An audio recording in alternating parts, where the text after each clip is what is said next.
On this episode of Travelogue, we take in the world-famous fairy tale scenery of Jiuzhaigou.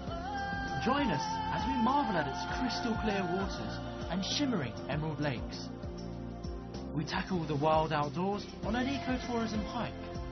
Discover the spiritual world of Bon believers. And play our part in a local devil-driving ritual. Only on Travelogue.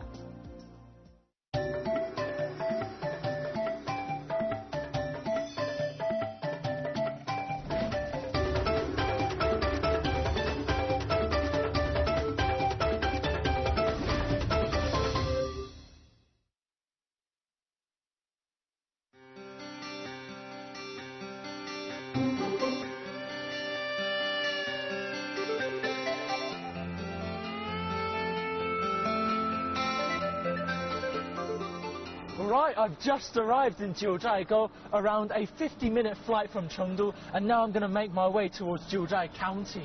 When people come here, they come here to see the beautiful waterscapes, the prehistoric forests, and also the quite unique Baima Tibetan culture here. I've actually come in winter, and hopefully I'll get to see some snow, but I'm going to spend a bit of time to really get to know Jiuzhai and see it for more than just its beautiful scenery. Let's go.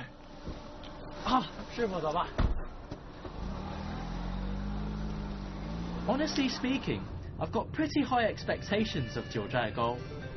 I'd already seen stunning photos of its lakes, and I've heard how they single-handedly bring in millions of visitors every year. I'm going to head straight for the entrance to the nature reserve. It's a 200 kuai taxi ride from the airport and will take roughly an hour to get there.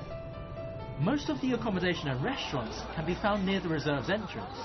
As for the park's tickets, there are many different choices, so my advice is study the price list and find what's suitable for you. It's early in the morning, around 8 o'clock to be exact, and I'm excited because this is the first day that we're going to be in Jiuzhaigou, and we're going to go see all of the lakes that I've been reading about. 好，那么现在我们乘坐的这辆车呢，是南部九寨沟景区内的绿色环保观光巴士。 Jiuzhaigou literally means 9 Village Valley, which funnily enough refers to the 9 Tibetan villages found here. And inside these valleys are the lakes that have made Jiuzhaigou so famous. On your way up, you'll first pass by Shuzheng village, whose 9 chortens represent the villages here. If you have a look at the map here, there are actually 3 main valleys in Jiuzhai. One here, and one here, and also one additional one here called Jaru Valley, which we'll take a hike along later on as well.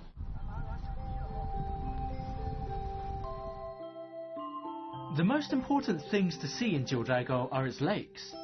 They're known for their spectacular colours, and the waters here are so clear that you can even see to the bottom of a deep lake. There are over 100 of them here, and the fascinating thing is, they all get their water from the highest lake in Jiuzhaigou, the Long Lake, which feeds them via underground seepage.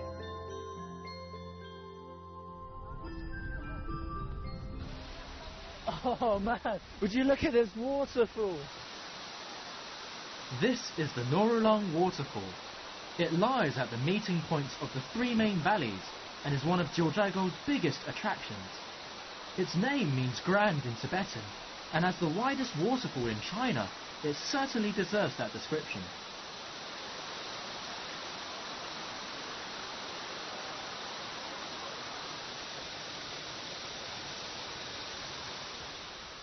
As you can see, I'm walking very carefully. Actually, I'm sliding very carefully across this rock, because now in winter it's already frozen. And as you can see, the branches of that tree behind me are frozen as well. And if you come even later, this waterfall will have frozen into a gorgeous, thin, blue sheet of ice. Ooh. If you want to take a break from snapping photos, the only restaurant in the reserve is pretty close by.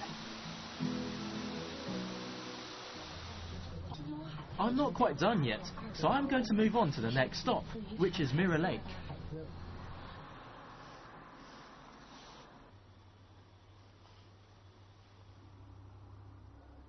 You can clearly see how Mirror Lake gets its name.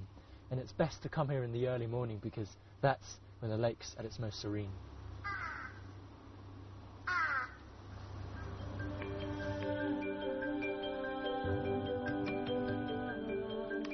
You need to time your visits to see the lakes at their best. Mirror Lake is best seen before 9 AM when there's no wind, while other lakes are better in the afternoon when sunlight's at its strongest. You can choose which bus stop to get off at. Just remember to set off early, since some of the lakes are quite far away.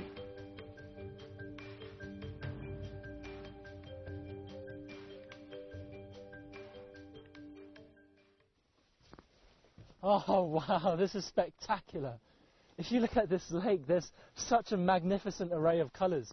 I've got algae like green over there, which turns to aquamarine and cyan. And that's also the reason why this lake is called the Peacock Lake, or also the Five-Flower Lake as well.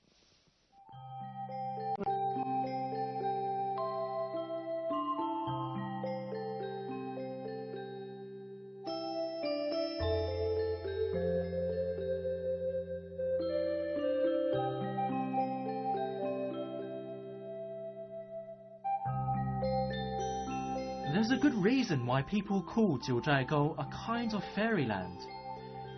You only need to sit back, take a long look around you, and let yourself be mesmerized by your surroundings. This place is just so amazingly beautiful, and now that I've got the sun's warmth on my face, I really want to close my eyes and savor this kind of tranquility. But there's just simply too much for the eyes to see, and I can't close my eyes. It's just too beautiful here. Obviously, I wasn't the only one enjoying these gorgeous lakes. Where are you guys from? We're from Israel. Israel? Yeah. Wow, how did you hear about this place? Our friends. Our friends was here about 10 years ago. Okay. So we've heard so much about the place, we said we must come here. So you've waited 10 years to come here? We waited 10 years. Jeez. How do you feel about this place? It's beautiful. It's beautiful. It looks like coral. You can imagine. It really is, yeah, it really is, yeah. Because of the ice of some parts, you see it's ice. Yeah. I've read that the reason that these trees look like they have coral on them is because of the limestone or the calcareous deposit in this lake. So it gives off all of these different colours and gives off these kind of coral-like look as well. This is what gave the colour here. Yeah. Exactly. Wow.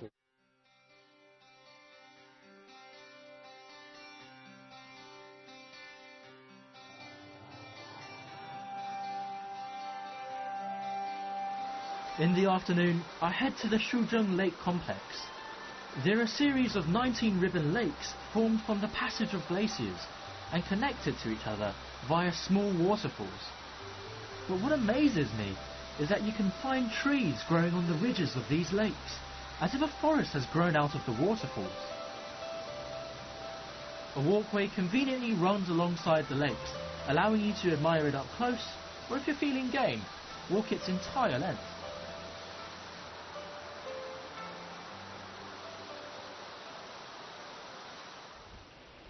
The water here in Jiuzhai, it seems to have a mind of its own, and if you look at the light hit the surface, you see this incredible play of colours which creates this amazing scenery. There's a saying here that once you've come to see the waterscapes of Jiuzhai, there's no need to go anywhere else, and I think honestly it really, really holds true.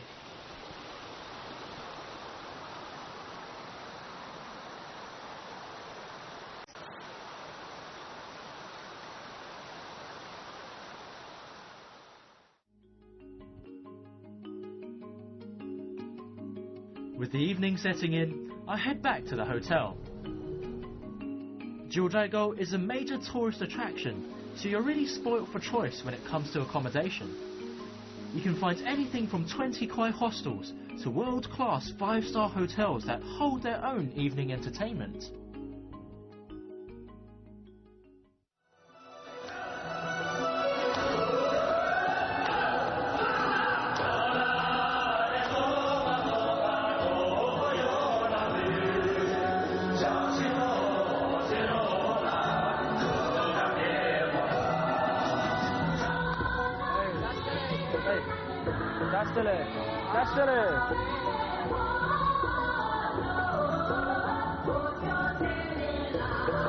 I feel like I'm a part of the family. Even though this is a performance, it's really engrossing. And if you come here, you really must sit here and enjoy this kind of experience. It's really not to miss. Hey, how's you doing? Who said there's no nightlife in Jiuzhaigou? In fact, you can find quite professional stage performances happening every night, and they're often hosted by the bigger hotels that have their own stages. A great way to have fun and sample the local ethnic culture.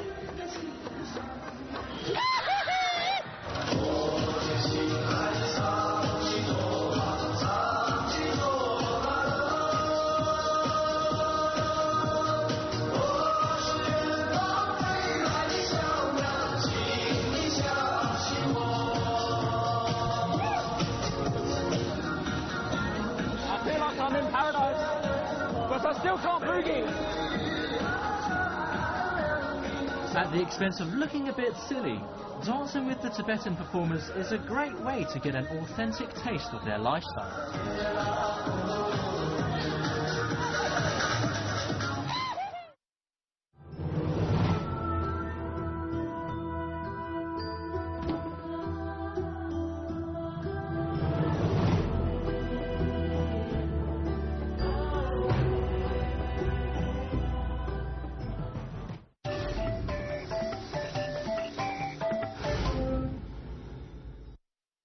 Sleeping mats, my tent here, and my sleeping bag and packets of instant noodles in the middle, which makes a bit of a heavy combination, but it's definitely going to be worth it.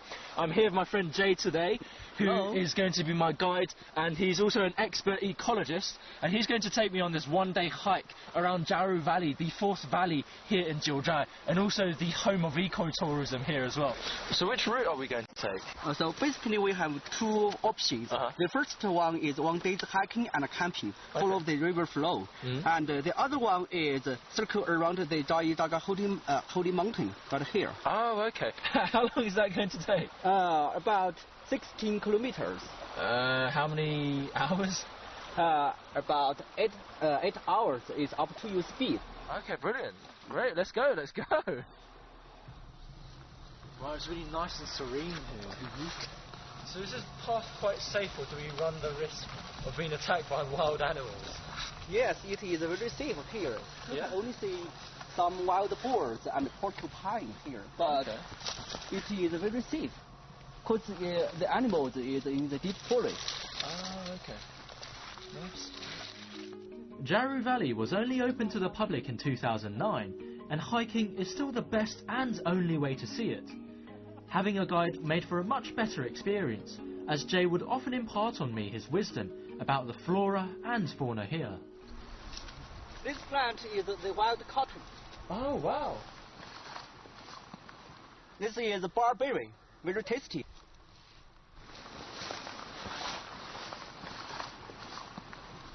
This is sea buckthorn, right? Yeah, you know it. It's the king of vitamin C. Oh, excellent. Watch out for the thorns. You can only see what it's really like to live in Jiuzhaigou by venturing deep into the mountains, so Jay's taking me to a part of the valley only visited by locals. This huge Chorten is worshipped by the followers of Bon. It was the animistic religion indigenous to Tibet, which has now been incorporated into Tibetan Buddhism. Most of Jiuzhaigou's villages follow Bon, and this is one of their most important sites of worship. Every single family has a prayer flag planted here, which protects them from harm. So, when the local pilgrims practice their Bon religion here, they will walk around this stupa 3 times anti-clockwise. Oh, okay. Do they chant mantras while walking around? Because I know in Buddhism, they often chant the mantra of Om Mani Padme Hum. Is it the same here as well? No, it is quite different. Here, their prayer words is made of 8 characters. Okay. Just like this. Om Mani Mizu Salendo. Om Mani Mizu Salendo. Yeah, that's right. Om Mani Mizu Salendo. Yeah. Okay. Well, it really is quite different to Buddhism, though. Yes.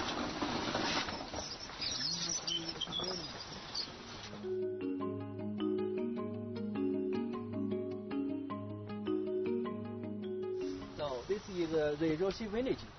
Do they still live their traditional kind of life here as well? Yes. talking about this, I'd like to introduce Tibetan family to you. Okay, great. 新罗健 This is my friend Tamo. 啊，你好。你好。哎，你好。啊，你好，放哪？ Oh, wow. This one is the old building. You see here, very interesting. Oh, what's that? The demos. Yeah, the demos of the Bambonism. So what is this for? It is used to kill the devils and to keep the peace of their house. Oh, wow, okay. Oh, that's really cool. So this is really different to Buddhism than to traditional Tibetan Buddhism. Yeah. It is very typical, only for the Bambonism. Yeah. Oh, okay. Yeah, Bambo religion. Can we go in and see what else? You first. Oh, cheers. So, oh, wow, what's this thing here? Oh, it is a prayer stone. Uh-huh. Yeah, each year the living Buddha over here will give their prayer words on that, and it is used to keep the peace of their family. Oh, so this is quite similar to that outside. It's a protective stone. Yeah, different types. Oh, okay. Yeah. I really like this. They've got English. I finally can read. Yeah. You see, it's a family museum here. Yeah. Okay, look, can we go inside? Yeah. Please. Oh, wow. Yes. Oh, cool. A little dark. Yeah, it's really dark in here, so watch your step. There's one right here, don't trip over. Oh, wow. This is the living room of their family. Okay. Yeah. This is really nice. So this is a traditional Bon type Tibetan house. Yeah. And that is a prayer room. Her uncle is a living Buddha of this area. Yeah. And 您的舅舅是一个活佛啊。哎，以前是活佛。Oh, wow. That's really cool. It's really cool to have a living Buddha in the family. How many people can claim that in their lineage? You think, so this is his prayer room. Oh, it's a little dark in here. Yeah. Okay. I've got my torch here, so if you look at these paintings, wow. Yeah. Come. They've got all of these pictures of living Buddhas. Yeah. And what is that? That's a sacred kind of painting or something? Yeah. This is this drummer was made by him. Wow, he made it himself. Yeah. Wow, that's really. When do they actually use these drums? Let's see. They will knock it every morning. Yeah, every morning he'll play here. Am I allowed to give it a knock? Yeah. Can I? Yeah. I'm going to do my impression. That is pretty cool. Even though we walked for what felt like an entire day, I'd still gladly repeat the trip if I had the chance. I've learnt so much from Jay, and I'm grateful to him for showing me a part of Jiuzhaigou that hasn't been overrun by tourists, a part where the indigenous people and their unique traditions still remain.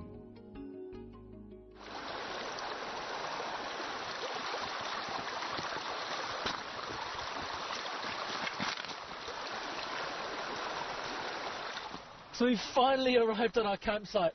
I'm tired, I'm pretty hungry, but there's still one more thing to do before we rest, and that's our tent. Give me a hand, Jay. Whew.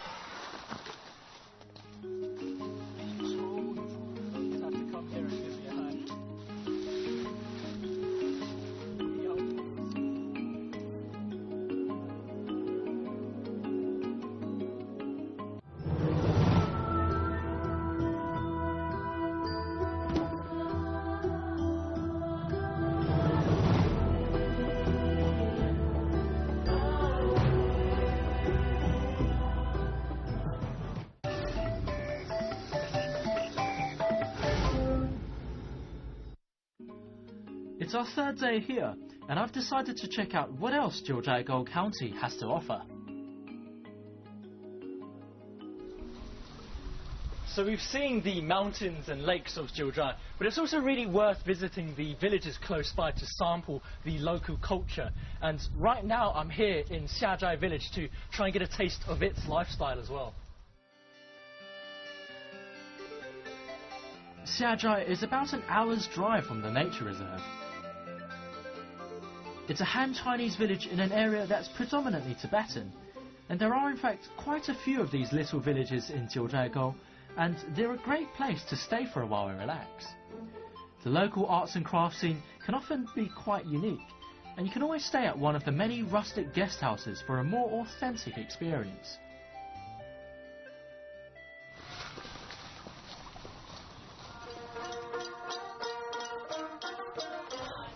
Oh, I can hear music. Oh, wow. Looks like the locals are putting on a show. Come, come.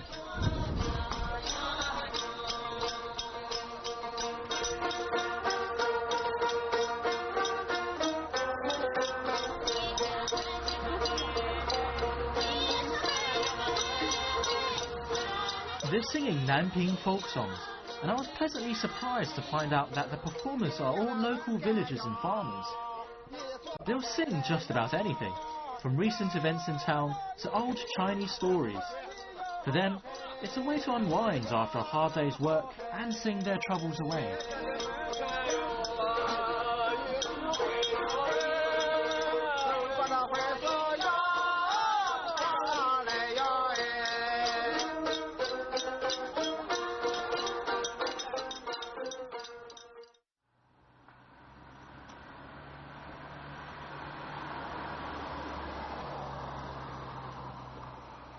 Our next stop is Wujiao village.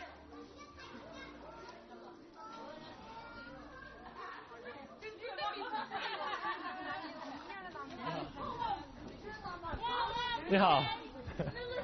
Oh, look at their clothes. I've come to Wujiao village around an hour's drive from Jiuzhai County because I've been told that I can experience a very different kind of culture here, the white horse Tibetan culture. White horse Tibetans, or Baima in Chinese, are quite different to normal Tibetans, and not just in the way they dress. They have their own form of animism that's not quite the same as Bon, although it shares the belief that spirits are everywhere in nature. One of their most important religious events is the Taogai, a kind of masked dance that can last for days and is used to ward off evil spirits. Traditionally, the Taogai was a strict ceremony held only every 3 years. Nowadays, they're mostly put on for tourists, but there's a lot of promotion as the dancers gather in the village square.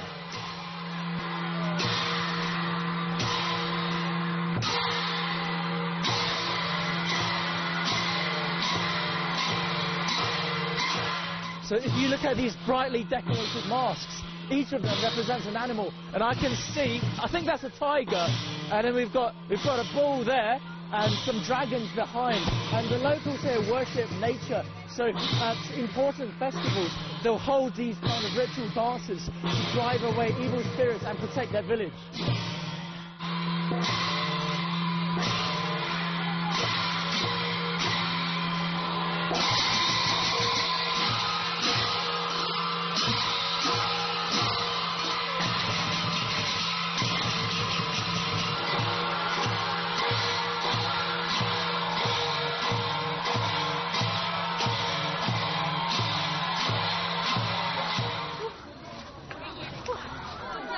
So you might think that this dance is nice and pretty, they've got these nice colourful costumes, but it's really tiring. And every single one of these guys are tall, strong, burly men. 您累不累啊？累不累？有点。我看你们都很累。您得跳多久一般？一般的话，看从哪就上火。就是能有几天，能有几个小时，都是看。您一般是什么时候会跳这种舞？我们是这个逢年过节，正月初2开始跳，到16。跳到16，元宵节就上了嘛。哎，我能看一下您这个吗？哇 ，Look at this! This is amazing! Look how amazingly decorated this is. And this is quite a beautiful. 是老虎吧？这狮子。狮子。Okay, so I was mistaken. This is actually a lion. And actually, now that I'm holding this cloth, it's completely soaked with sweat. And if I squeeze it, I could probably squeeze some sweat out as well. 哎呀，这真的很漂亮。这个是怎么讲啊？这就是它的日月嘛。哦，日月啊，这个代表这个我们代表我们白马民族的。您允许我带一下这个？可以。好，So I'm going to give my impression, and 我可以拿一下您的这个，好，怎么跳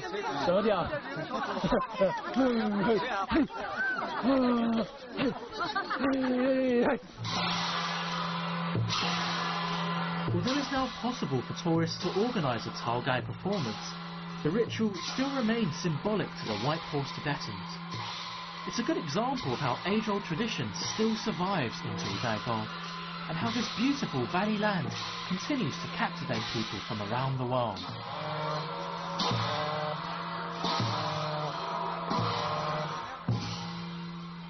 I've had an incredible time here in Jiuzhai.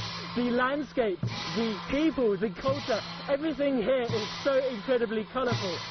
And when you come here, I highly suggest you take some time out and really get to know the other side of Jiuzhai. I'm Turan. I've still got work to do, so I'll see you on the next episode of Travelogue.